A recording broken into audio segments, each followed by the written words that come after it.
네, 안녕하세요. 유원태입니다. 조금 장소 바뀌었습니다. 제가 지금 시험 기간이어가지고, 네, 제 집에 안 있고, 네, 다른 데 잠깐 와 있습니다. 오늘 이제 리뷰해드릴 경기는 A매치 리뷰입니다. 제가 아무래도 시간이 늦어가지고, 옆집 사람들이 있어가지고, 네, 목소리 좀 낮춰가지고 조용히 한번 해보도록 하겠습니다.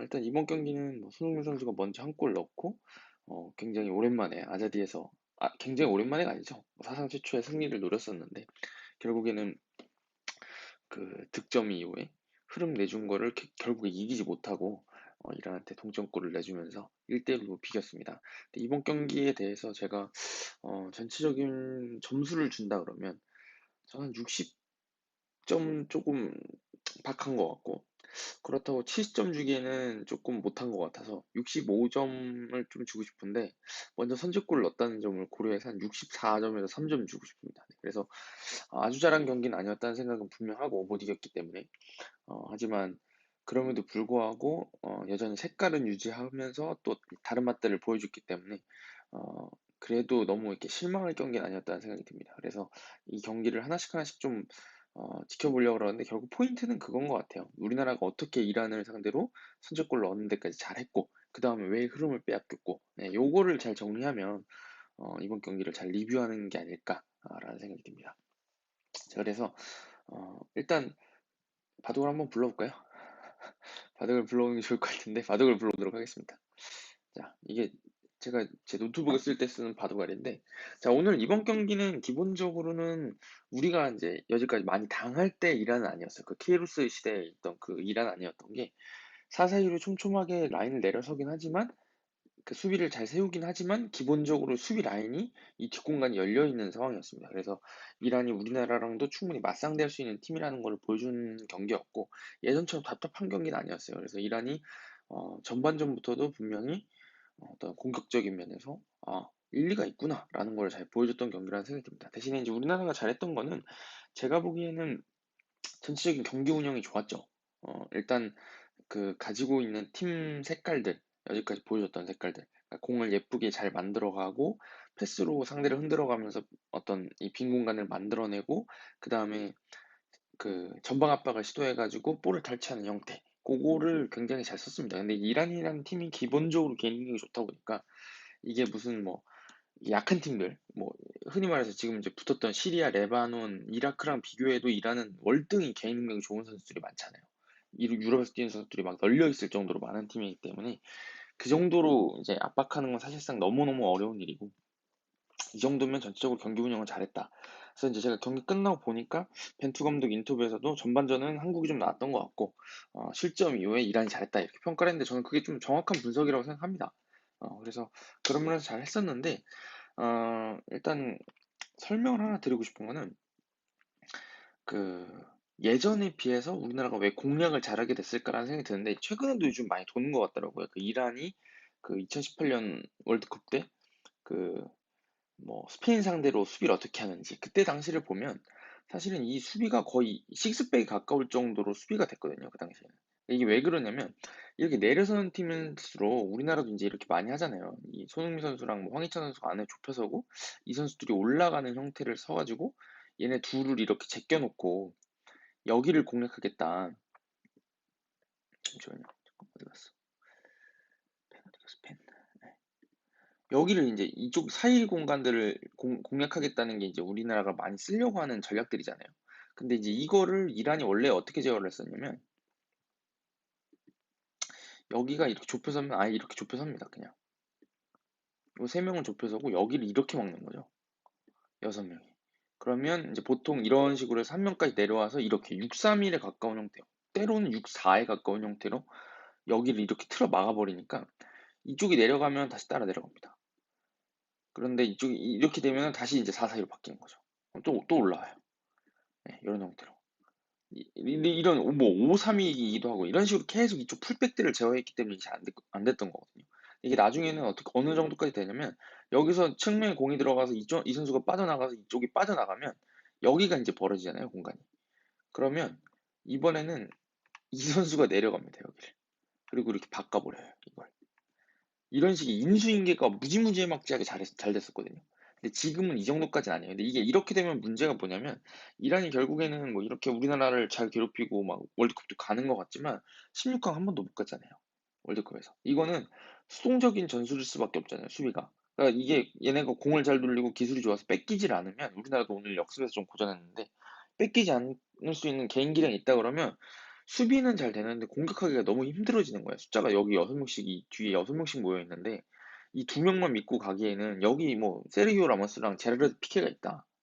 이 두 명 아주문하고 타레미가 여기를 이길 수 있을까?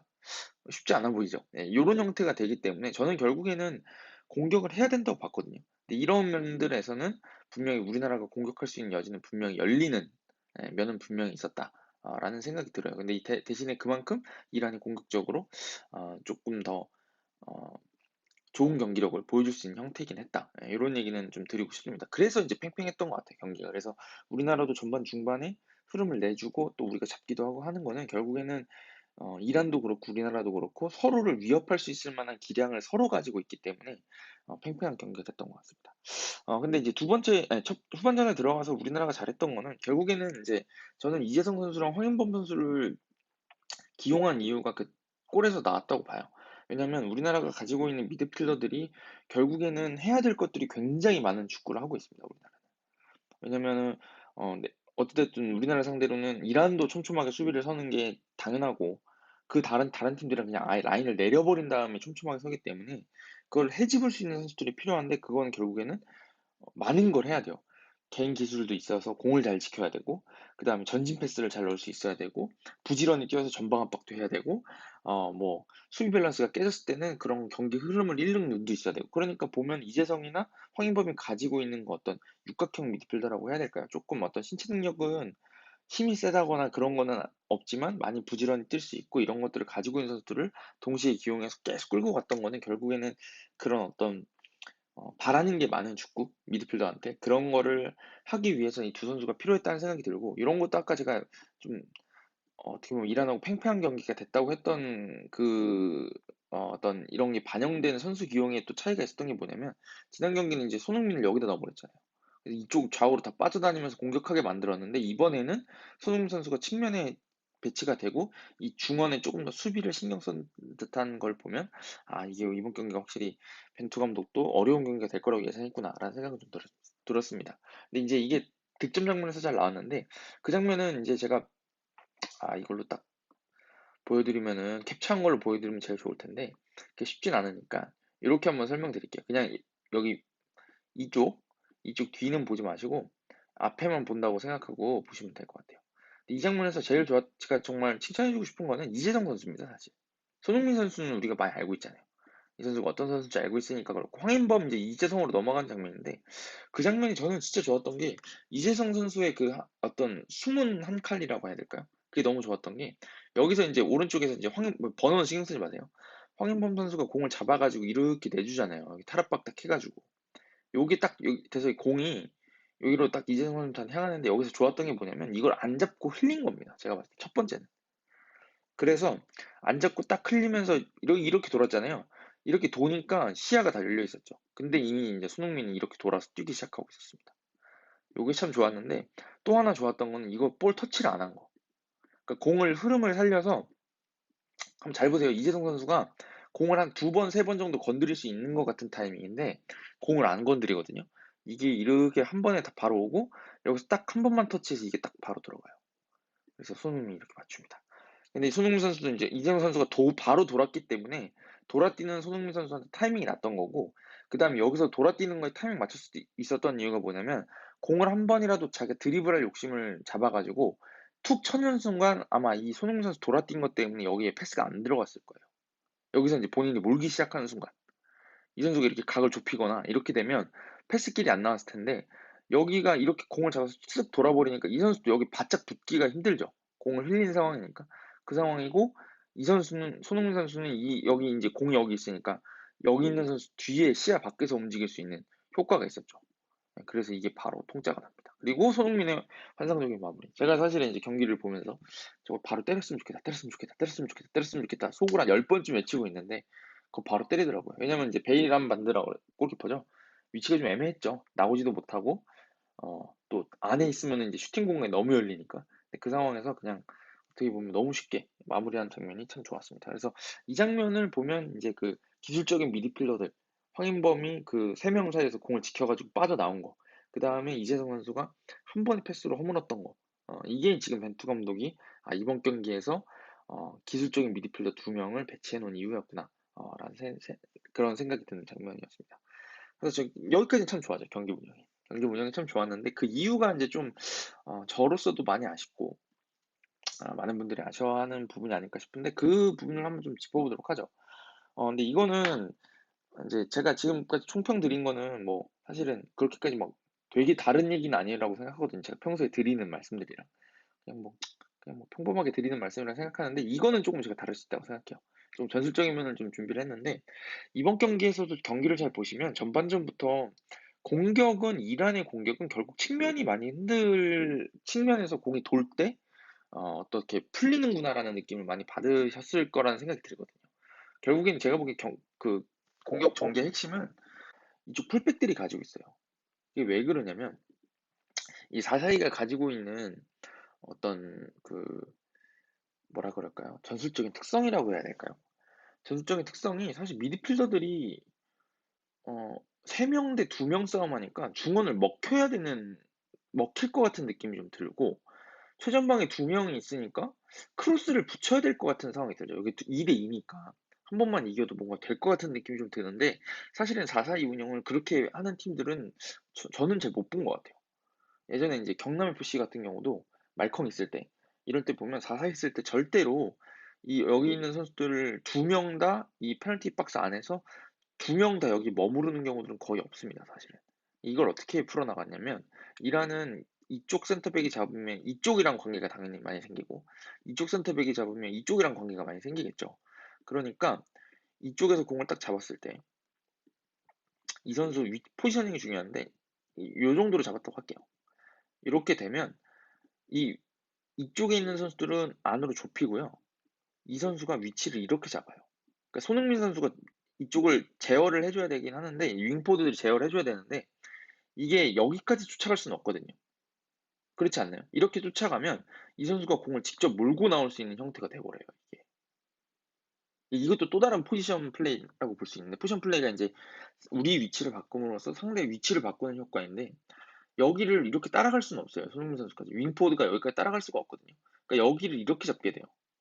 근데 이제 이거를 이 선수가 아슬아슬하게 위치를 잘 잡는 거죠. 최대한 적극적으로 잡되, 이렇게 가버리면 여기에 잘려버리니까 이렇게 갈 수는 없어요. 여기 가면 이렇게 패스가 끊어지겠죠, 이 정도면. 그러니까 한 이 정도까지? 그러니까 이쪽 바깥쪽도 많이 쓰고 이렇게 해서 패스 길은 나게. 그럼 이때 효과가 어떻게 되냐면, 이 선수는 여기를 아까 말한 것처럼 이렇게 가면 잡을 수가 있는데, 그럼 이제 이쪽이 벌어지거나 아니면 이걸 이렇게 잡으러 가면 이쪽이 밀고 나오는 효과가 있다 그랬잖아요. 여기서 이제 공이 일로 딱 들어가는 순간 순간적으로 여기랑 여기 좁혀선 윙포드랑 관계가 생기는 겁니다. 이쪽 풀백들이 이쪽을 제어하러 나가면 이쪽 선수들이 편해지는 거예요. 그래서 이 선수가 뛰어나갑니다. 그러면 센터백이 따라 나가겠죠. 그러면 여기가 비어요. 그러면 이게 크로스가 이렇게 들어오죠. 그러면 이 선수도 들어갈 수 있고, 물론 여기 있는 우리나라 수비형 투수 정우영 선수가 잡아주겠지만 이 선수가 들어갈 거고, 또 이 선수도 들어갑니다. 근데 아까랑 차이가 뭐냐면, 잘 보세요. 요런 우리가 그냥 일반적으로 하는 4-4-2 형태에서 크로스 올리는 거랑 차이가 뭐냐면, 그러니까 이쪽 윙에서 잡아서 윙에서 크로스가 올라온다고 생각을 해보면 이 선수 간격이 이렇게 잡히잖아요. 그죠? 아까랑 제가 이 6번 선수 크게 안 건드렸다고 이 정도로 했다고 치더라도 이 두 선수가 벌어질 일이 잘 없어요. 이 선수들을 이렇게 잡아가지고 이렇게 간다 그러면 이거는 여기가 둘이잖아요, 우리가. 수비형 미드필더까지 둘이니까 이게 훨씬 유리해진, 뭔가 우리가 수적 우위를 점할 수 있거든요. 근데 이게 이 선수를 윙포워드가 이 풀백을 끌어내기 때문에 이렇게 되는데, 이거 위치를 바꿔서 아까랑 바꿔서 이렇게 바꿔버리면 순간적으로 위치가 얘가 한 명 남는 거예요, 아까랑 비해서. 그러니까 얘가 가면 얘가 가고 이게 이렇게 돼서 여기가 2대2가 되는. 근데 이게 왜 좋은 전술이냐, 이란한테. 여기 있는 타렘이랑 아주문이 아주 개인 능력이 좋은 선수들이니까. 힘도 세고, 기술도 있고, 빠르고, 뭐 골도 잘 넣고.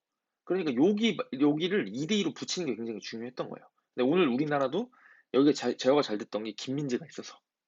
김민재가 아주문이든 뭐 타렘이든 제가 보기엔 오늘 아주문을 잘 잡은 것 같은데 그 선수를 1대1에서 밀리지 않고 제압을 딱 해주니까 이쪽에서 그나마 찬스가 덜 나는 거예요, 사실. 네. 근데 이게 이런 식으로 되면은 또 문제가 뭐냐면, 좋은 점들이 뭐냐면, 뭐 이렇게 위치 변화를 잘 쓸 수가 있어요. 근데 자한바크시 같은 선수들이 원래도 이제 제가 알기로는 꼭 윙에서만 뛰는 선수는 아니거든요. 중앙에서 뛰었던 걸로 기억을 하는데, 그럴 땐 이렇게 바꿀 수 있는 거예요. 그러니까 이쪽에 있는 뭐 타레미가 뛰어나간다. 그럼 김영건이 따라나간다. 그럼 이제 얘도 들어오면 여기 또 윙포워드가 들어오면 이번에는 이 수비를 더 헷갈리게 만들 수가 있죠. 이렇게 잡아줘야 되니까. 이런 형태로 이제 측면부터 공격을 풀어나가는데 이게 상당히 일리가 있었습니다. 그래서 이게 결국에는 오늘 경기들에서 많은 장면들에서 이렇게 공격 전개를 했고 오늘 그 측면 쪽에서 크로스가 계속 올라오는데 뭔가 날카로운 느낌 드는 이유는 아마 이런 것들이었을 겁니다. 이게 오른쪽 왼쪽을 다 많이 쓰더라고요. 그래서 그 후반전에 이제 실점한 이유를 잘 보시면 풀백들 위치가 거의 이렇게 잡혀 있어요. 무지막지하게 많이 잡혀 있어요. 근데 이게 지금 많은 분들이 왜 역습을 이렇게 못해라고 하시는데 이게 얘네가 이제 과감해진 거죠. 우리가 넣어야 되니까 위험 부담을 안고 이만큼 올라와 버리면 아시겠지만 이게 이렇게 제어하는 한두 번 당하면 이 선수들이 나가지를 못해요. 그럼 이렇게 내려온단 말이에요. 그러면 자연스럽게 이쪽에 역습이 우리나라도 공간은 보이는데 못 나가는 일들이 많이 생기고 수비에 가담시키면 뛰어야 될 거리가 멀어지니까 요런 효과가 있죠. 근데 이거를 이제 결국에는 제가 봤을 때 이동국 해설위원이 결국 얘기를 한번 했던 것 같은데 최전방에서 공을 좀 시간을 벌어주면서 지키고 있었으면 그때는 이제 여기 뛰어 올라오면서 뭔가 일을 벌일 수 있는 일들이 많이 나오거든요. 근데 여기서 조금 관리가 안 됐던 거는 조금 분명 아쉬웠던 것 같아요. 어, 그래서 이런 어떤 흐름이 이제 넘어갈 수밖에 없는 상황이었는데 그 흐름을 못 버틴 게 좀 많이 아쉬웠다. 라는 생각은 듭니다. 근데 여기서 좀 첨언을 드리면은, 제가 봤을 땐 이런 어떤 이란의 잘한 점을 칭찬하는 것과 동시에 개인적으로는 좀 아쉬웠던 점들을 분명히 짚어야 된다고 생각합니다. 이게 저는 63점짜리 경기라고 평가하는 이유인데요. 이란 같은 팀들이 사실은 정말 까다로운 팀이죠. 개인기량도 좋고 힘도 세고 오늘 같은 경기는 많이 뛰더라고요. 많이 뛰기도 하고 그다음에 우리나라로서는 그 테헤란에서만 가면 뭔가 이렇게 체력이 급격히 떨어지는 느낌들을 저는 자주 받았었는데 이번 경기에서 좀 그런 느낌을 받았는데 결국에는 이제 어, 역습을 했어야 된다는 느낌은 계속 받고 있어요. 이게 지금 제가 저번 경기 때도 황희찬 선수가 좀 안 뛴다 이런 얘기를 해가지고 참 또 황희찬 선수 너무 싫어하는 거 아니냐 이렇게 생각할 수도 있는데 이번 경기에서 조금 아쉬웠던 거는 황희찬 선수도 그렇고 손흥민도 마찬가지였고 그 얘기를 왜 드리냐면 이게 역습이 공을 뺏었어요. 이렇게 내려놔가지고 공을 뺏었어요. 공을 뺏었는데 여기서 딱 공을 잡았어. 그럴 때 이 선수들이 그러니까 지금 포지션이 이렇게 잡혀 있을 거 아니에요. 이쪽 공간이 넓게 벌려져 있을 때 과감하게 치고 나가줬다고 그러면 이렇게 막 무조건 뛰어가요. 이 공간을 향해서 대시를 해줘요. 두 명이든 세 명이든 일단 얘네는 뛰는 걸로 하자. 그래서 뭐 이렇게 딱 뛰는 걸로 한다 그랬으면 패스가 이런 식으로 들어가면 잘 생각해 보세요. 패스가 이쪽 코너 플렉 쪽으로 향해서 얼추 들어간다 그러면 몇 명의 수비가 뛰어갈까요? 여러분 몇 명이 뛸까요? 제 생각이지만 하나, 둘, 얘는 내려갈 거고 얘도 내려갈 거고 미드필더 같이 내려가겠죠. 네 명 내려갈 거고 얘네도 도와주지 않을까요? 기본적인 수비수니까. 5명쯤 내려가지 않을까요? 근데 우리나라는 이때 최전방에 있는 선수만 들어가지고 윙포드 한 명 띄워주고 얘만 이 정도로 가운데로 좁혀줘가지고 3명만 가면 그러니까 황인범, 이재성 쪽에서 공을 잡았을 때 이쪽 코너플렉 쪽으로 왜냐면 중앙에 이쪽 2명이 있으니까 사이드 쪽으로 한 딱 패스만 찔러줬을 때 우리가 3명 뛰면 얘네는 한 5명 정도 뛰게 만드는 효과 뭐 급하니까 6명 올 수도 있죠. 혹은 7명 올 수도 있고 이런 효과를 누릴 수가 있거든요. 사실 얘네가 더 실점하면 안 되는 상황이니까 그러면 체력으로 누가 이득일까요? 여기 있는 선수 개인은 엄청 힘들죠. 여기서 들어오는 윙포드도 되게 힘들죠. 근데 팀 전체를 보면 여기 있는 이 7명은 쉴 수가 있어요. 이동안. 라인도 이쪽에다 다시 위쪽에다 잡아놓고 얘네 뛰어가는 거 보면서 좀 숨도 고르고 여기 갔다가 공 가지고 뒤로 나오면 더 편해요. 우리나라는 다시 만들면 되니까. 공 잘 누리잖아요. 오늘 압박 대처 잘했잖아요. 그죠? 이렇게 될 수가 있었거든요. 근데 그 실점 장면을 잘 보시면 이재성 선수가 끊고 나와서 막 밀고 올라가요. 근데 최전방에 황의조 선수가 있었던 걸로 기억하는데 황의조 혼자 뛰고 오른쪽에 있던 황희찬 마찬가지고 왼쪽에 있던 손흥민 마찬가지고 이재성 선수가 들어갔다 돌아 나오면서 뺏기거든요. 그때 손흥민 선수가 위치가 한 이 정도 거의 같은 동일선 위치고 황희찬 선수 이 뒤쪽에 있었거든요. 아예. 이재성이 접근했을 때보다 아예 이 뒤에 있어요. 근데 이게 아시겠지만 그때 보면 이란 선수가 6명인가가 여기를 이재성을 잡으러 온 상황이었습니다. 이렇게 거의. 그래서 역습할 때 보면 3대 5인가 그래요. 근데 이게 여기 이제 황희찬 선수가 있다는 게 뭐 명시적으로 나쁘다 이렇게 말을 못 하겠는 게 오늘 굉장히 힘든 경기였고 전반부터 많이 뛴 것도 알고 고생한 건 알고 있는데 여기 있을 때 이게 참 저는 좀 아쉬운 게 뭐냐면 여기서 공을 딱 뺏겼거든요. 근데 여기서 이 선수가 할 수 있는 게 많지가 않아요. 아까처럼 말씀드린 것처럼 공격에 딱 올라갔다 그러면 오히려 이제 이쪽에서 뛰어가지고 이쪽을 막 시간을 끌어주는 형태가 될 수 있는데 여기 있으면 여기서 딱 공이 잘리는 순간 여기 밀고 들어갈 거 아니에요. 그럼 여기가 수비가 들어가기에는 이 거리가 너무 멀거든요. 그러니까 여기에 직접 대처가 안 돼요. 그러니까 결국에는 이쪽 안쪽에 들어와서 수비할 때 도움을 주는 정도지 이걸 전방 압박해가지고 여기를 제어할 수 있는 위치는 아니거든요. 사실 손흥민 선수도 마찬가지고 이쪽 측면에 넓게만 서 있습니다. 그 상황에서 여기 돌아오다 보니까 이게 역습으로 나가다가 뺏긴 상황이잖아요. 그러니까 이게 너무 아쉬운 거죠, 사실은. 제가 항상 말씀드렸던 게 강팀일수록 리드를 잡고 있을 때 역습을 나가서 한 골씩 한 골씩 쉽게 추가하면서 그 골 차이를 벌려가는 게 특징인데 우리나라는 0대 0일 때 경기 운영이 제일 좋은 것 같아요. 1대 0이 되고 나면 상대가 밀고 올라오면 너무 좀 보수적으로 운영하고 역습 나갈 때 다이내믹하게 나가지 못하다 보니까 상대 이쪽을 공략을 해줘야지 우리가 한두 명, 세 명, 두세 명만 뛰어서 상대 힘을 빼놓고 경기를 쉽게 운영할 수 있는데 여기를 가지를 못하니까 가다가 뺏겨가지고 다시 수비하고 다시 수비하고 다시 수비하고 이게 돌아오는 겁니다. 그러니까 오히려 이란이 위험 부담을 안고 나왔는데 그 위험 부담을 제대로 공략하지 못했다. 요거에 대해서는 분명히 감점 요인을 줘야 될 것 같아요. 네. 이거는 모르겠어요, 사실은.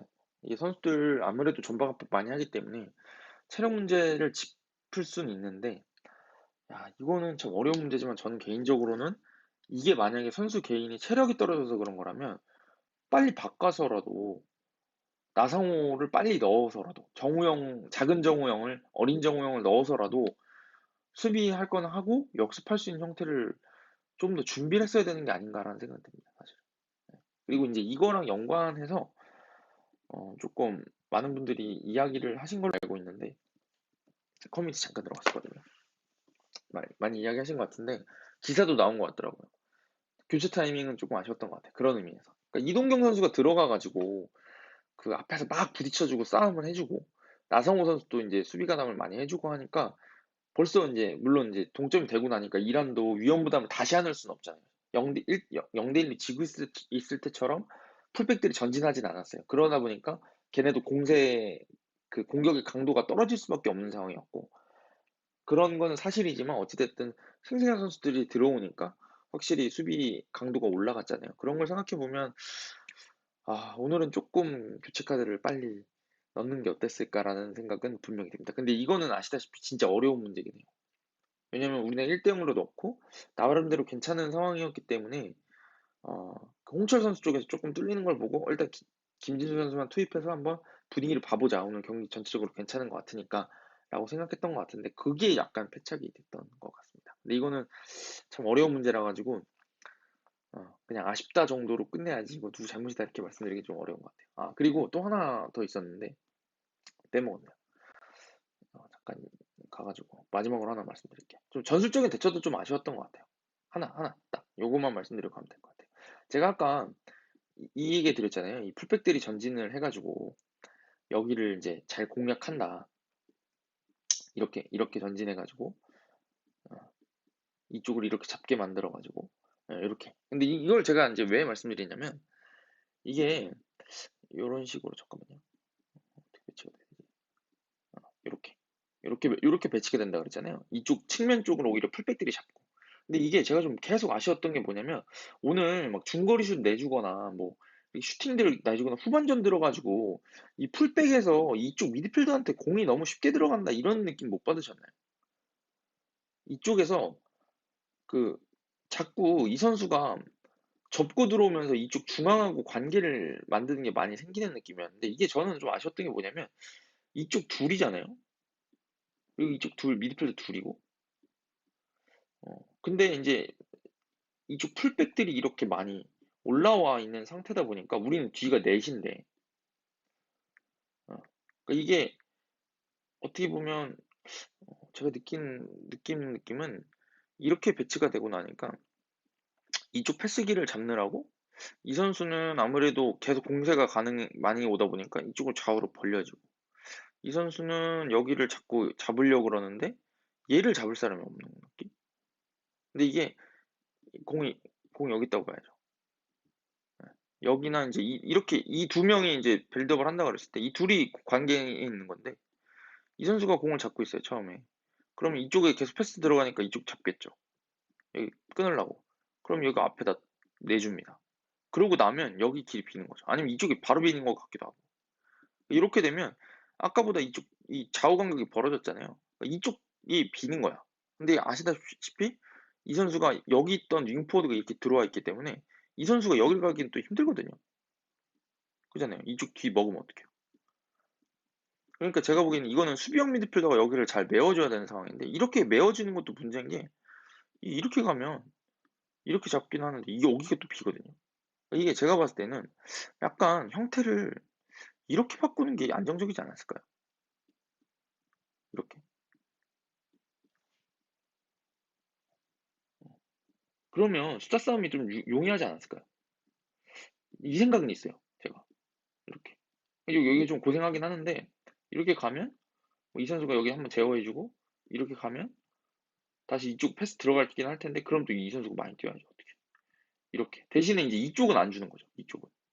요런 생각은 있어요. 포메이션을 조금 다른 방식으로 뛰어야 되지 않았을까. 근데 이제 제가 보면 이재성 선수랑 허용범 선수가 전방 압박이라는 어떤 그런 어떤 전술적인 그런 어떤 색채를 가지고 나오다 보니까 이쪽에서 아예 패스 들어오는 걸 제어하려고 했던 것 같은데 체력이 좀 떨어지고 자연스럽게 이제 이란이 공세로 전환하면서 좌우 간격이 벌어지는 상황이 되니까 이쪽을 정우영 선수가 혼자 커버치기에는 네, 좀 너무 이쪽에 많은 숫자가 이렇게 모여 있는 형태가 됐던 것 같아요.